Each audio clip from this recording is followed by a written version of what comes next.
e amém. Vamos abrir a Bíblia, a palavra de Deus, em Mateus capítulo 14.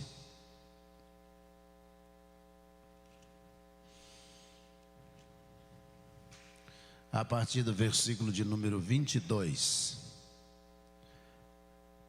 até o 33. Mateus 14, do 22 ao 33.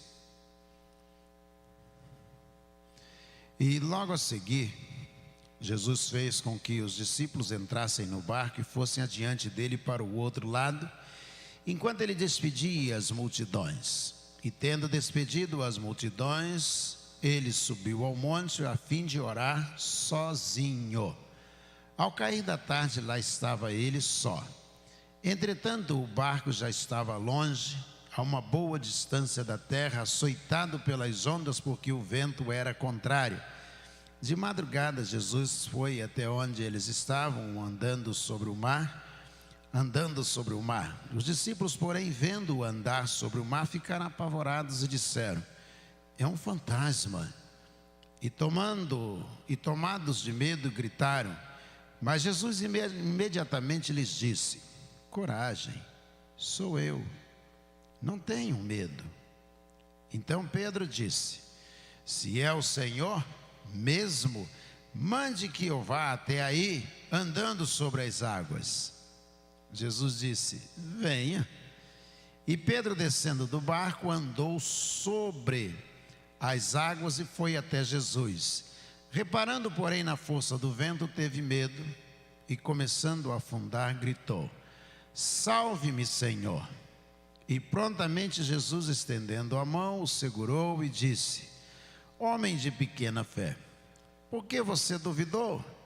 Subindo ambos para o barco, o vento cessou e os que estavam no barco o adoraram, dizendo: verdadeiramente o Senhor é o Filho de Deus. Amém?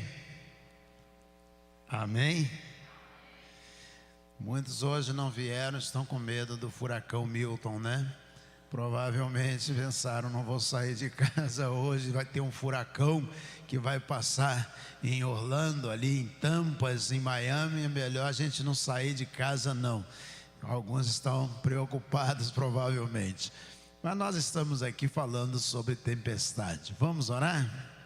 Senhor, muito obrigado, ó Deus, pela palavra do Senhor e pelos 35 milagres que ela relata. E nós te agradecemos, ó Deus, porque eles dão para nós uma pequena amostra de quem é o Senhor e do que o Senhor é capaz de fazer. Pedimos, ó Deus, que muito menos do que fazer cessar o vento, a onda, ou do que fazer o Pedro andar sobre o mar, pedimos tão somente que o Senhor fale ao nosso coração. Ajuda-nos, ó Deus, a entender aquilo que tu queres e que cumpramos o querer do teu coração. É a nossa oração em nome de Jesus. Amém. Amém. Jesus, está escrito alguma mensagem para alguém ali, ó. Mitsubishi Outlander está na porta da igreja atrapalhando a saída. De alguém de vocês? Pode colocar para dentro, entrar aqui na igreja. Então vamos lá. O que acontece no texto que nós lemos, que é muito interessante, é que Jesus está dizendo aos apóstolos, ele está conversando com eles e de repente Jesus diz assim: ó, vamos, entrem no barco para atravessarem para o outro lado do mar. Semana passada eu falei, no domingo à noite, sobre o texto que Jesus dormiu no barco. Esse não, Jesus está no barco, mas ele está acordado.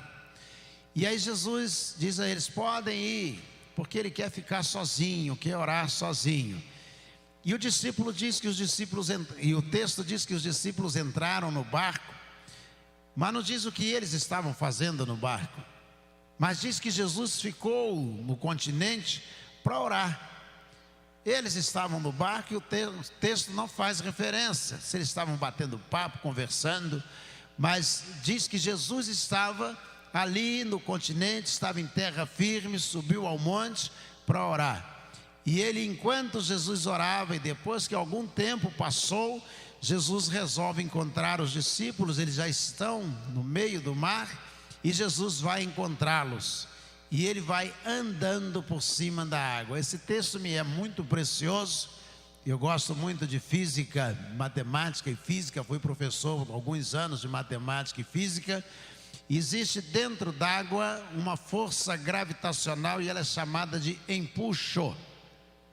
Lá dentro, o empuxo é o que podemos chamar de força gravitacional dentro d'água. E Jesus vem andando, contrariando essa força gravitacional, essa atração que a Terra, o centro da Terra, exerce sobre os corpos, diretamente, segundo Isaac Newton, na mesma proporcionalidade da distância e da massa desses corpos. Quando vem se aproximando, Jesus vem andando por cima da água e eles ficam maravilhados de verem que alguma coisa está acontecendo, alguém está contrariando uma lei da natureza, que é a lei da gravidade. Está andando por cima da água. Nossa massa, a gente diz normalmente peso é massa vezes a aceleração da gravidade. Nossa massa corporal, ela evidentemente, ela vai submergir na água ou no líquido, dependendo da densidade desse líquido. Mas o que vai acontecer? Quando eles veem que alguém está se aproximando, andando por cima da água, eles sentem medo. E aí, quando eles sentem medo, eles começam a gritar. E aí Jesus diz: não tenham medo, não precisam gritar, não se assustem, não se apavorem. E aí vem Jesus e diz: não tenham medo. Prestem bem atenção nessa declaração de Jesus: não tenham medo. E aí, sou eu, Jesus. Aí o apóstolo Pedro fica em pé dentro do barco e diz: Senhor, se és tu mesmo, manda-me ter contigo sobre as águas. É a primeira oração do texto. É a primeira oração feita pelo apóstolo Pedro nesse texto. E Jesus então diz a ele: venha. É isso que você quer? Está pedindo? Então venha.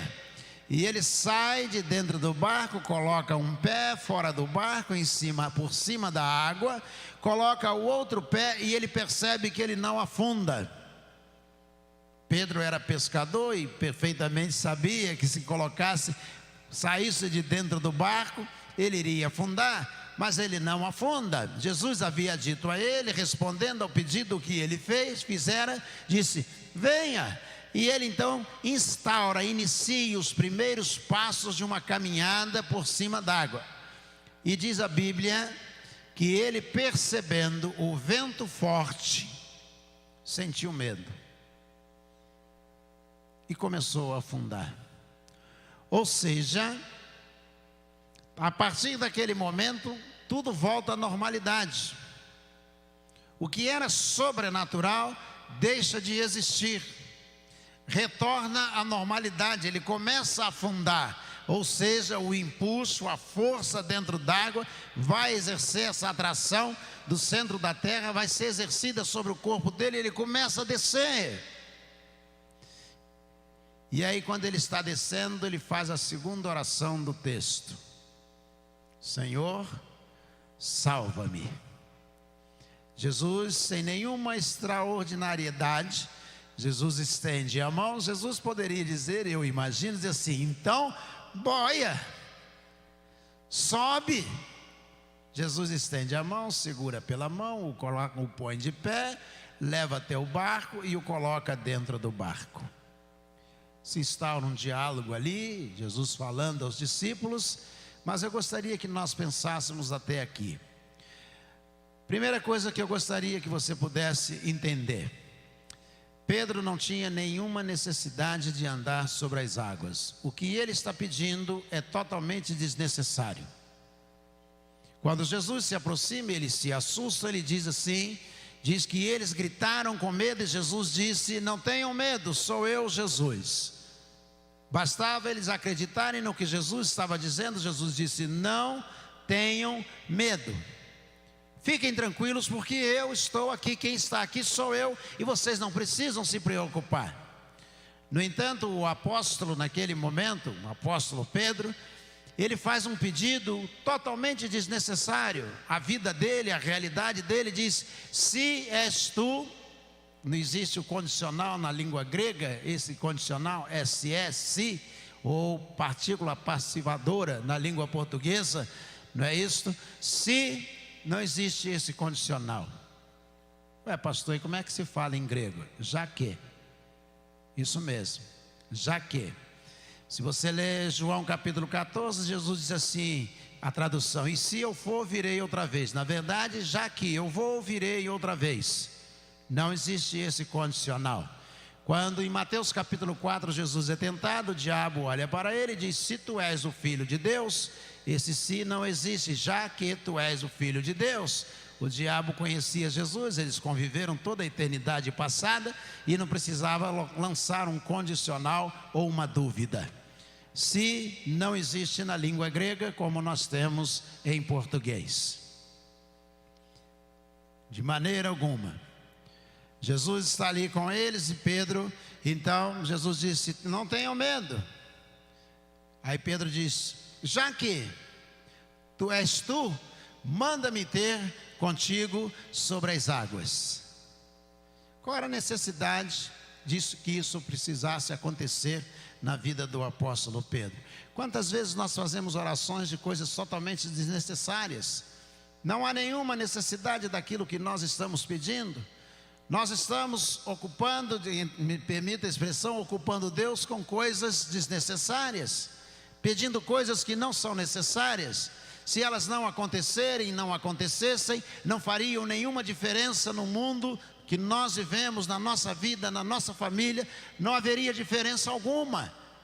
Senhor, se és tu, manda-me ter contigo sobre as águas. Jesus responde a oração desnecessária, responde: então vem. Vem. E Pedro olhou e disse: é hoje que eu vou usar a expressão de um locutor de esporte que se aposentou recentemente, Milton. Ele diz assim: é hoje que eu se consagro, é agora que eu vou. E ele começa a andar, e ele sentiu o vento forte. O texto começa dizendo que estava ventando, que era uma tempestade. O clima não mudou. O que mudou foi a segurança, a fé do apóstolo Pedro. Muitas vezes nós pedimos algo, e às vezes até desnecessário, e somos abençoados, e uma das primeiras coisas que nós fazemos é esquecer a nossa convicção no relacionamento com Deus. Foi o que aconteceu com o apóstolo Pedro. Quando Jesus disse: então venha, pode vir. E ele começa a caminhar, ele esquece que Jesus havia dito que ele poderia ir. Ele observa que está ventando, já estava ventando muito, diz o texto. Nada mudou ao redor, a não ser a convicção dele. E quando a nossa convicção é mudada, a primeira coisa que começa a acontecer é a gente afundar. A gente começa a afundar. A convicção, a certeza de amar a Jesus, servir ao Senhor, ler a palavra de Deus, de orar, de evangelizar, a convicção de que nós somos filhos de Deus. Quando a gente vai perdendo isso, a primeira coisa que começa a acontecer com a gente começa a afundar. Aí a gente não ora mais, não lê mais a palavra de Deus, não quer mais cantar louvores, não evangeliza, a gente não quer comunhão com os crentes, a gente começa a afundar. A segunda oração dele vem imediatamente. Quando ele começa a afundar, Jesus havia dito no início, disse: não tenham medo que eu estou aqui. Mas ele sentiu medo. E quando a gente erra e a gente ignora, a gente esquece o que Jesus disse, e a gente não presta atenção ao que ele disse, ou a gente não tem convicção acerca do que ele ou a palavra dele disse, a gente tem que rever a nossa oração, o nosso comportamento. E ele diz: ele poderia voltar para o barco nadando, Poderia. Pedro sabia nadar? Sabia ou não? Quando Jesus ressuscitou e ele está na pesca, e ele identifica Jesus na praia, ele e João estão no barco, diz a Bíblia que ele, deixando João no barco, ele foi nadando até onde Jesus estava. Então ele sabia nadar. Ele poderia ter voltado para o barco nadando,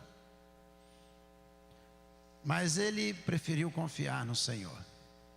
Já havia afundado, já havia observado o vento, já havia sentido medo. Ele preferiu confiar no Senhor. Quantas vezes nós confiamos no dinheiro que temos, quem tem, né? Depositado, aplicado. Nós confiamos, eu tenho um patrimônio, eu tenho um carrinho, se eu precisar eu vendo. Eu tenho um terreninho, não é isso? Eu tenho como dizia o árabe lá em Cabo Frio, eu tenho uma terreninho que se quiser comprar eu vendo, François Calabi. Se precisar, eu tenho um terreninho. A confiança tem que estar em Deus. O apóstolo Pedro sabia nadar. Diz a Bíblia que ele estendeu a mão e ele disse: Senhor, salva-me. Salva-me, Senhor. Salva-me. É a menor oração da Bíblia e é a que é atendida mais rapidamente. Jesus estende a mão. E eu gosto de, volto a citar o que eu disse no início. Jesus poderia dali, de onde estava, no meio, no escuro ainda do mar, dizer assim: boia, levanta, volta para o barco. Poderia ter dado uma ordem e resolveria o problema. Mas Jesus estendeu a mão, segurou na mão do apóstolo Pedro, para ele sentir a mão de Jesus. Jesus o pôs, diz o texto, o colocou de pé. Jesus poderia sair arrastando o apóstolo Pedro até o barco, com água no pescoço, Jesus andando em cima e puxando, e puxando. Eu fui pastor em Cabo Frio e algumas vezes alguém gritava: está afogando. E aí eu olhava para um lado, a primeira prancha de surf que eu via, ou prancha bodyboarding, o que tinha assim, eu corria, pegava, jogava na água e saía. Às vezes eu não encontrava, ia nadando mesmo, mergulhava, saía ali para poder socorrer a pessoa. E eu lembro que uma vez um camarada, era grandão, tinha 1,92 m, se não me engano, e eu me aproximei dele e eu vi que o cara era grande demais. E aí eu disse a ele: eu vou pegar você, mas não coloca a mão em mim não. E ele, ele descia e subia. E aí eu fui por detrás dele, dei uma gravata nele, por debaixo do braço, no pescoço, e saí batendo a outra mão, puxando, arrastando, até chegar onde dava para ele ficar em pé. Jesus poderia ter chegado ali, pego Pedro pela mão e sair puxando até o barco. Jesus o colocou de pé. Disse: você vai voltar para o mesmo lugar, o mesmo status que você estava antes. Toda vez que a gente cai, toda vez que a gente afunda, Jesus não arrasta a gente, não censura. Jesus não diz: morre desgraçado. Não, Jesus simplesmente, Ele nos restaura, Ele nos põe no mesmo status anterior. Põe de pé. E colocando de pé, os dois andaram até o barco. Ele andou lado a lado com Jesus, por cima das ondas. Por que Pedro não afundou de novo? Continuava ventando, porque o texto diz que Jesus só faz o vento cessar no último versículo. Eles foram andando e continuava ventando forte. Sabe por que ele não afundou de novo? Porque diz a Bíblia que Jesus tomou pela mão. Ele estava de mão dada com Jesus. De mão dada com Jesus a gente não afunda nunca. Pode ventar, pode ser um vendaval, um Milton, um furacão, mas a gente não afunda porque a gente está segurando nas mãos de Jesus.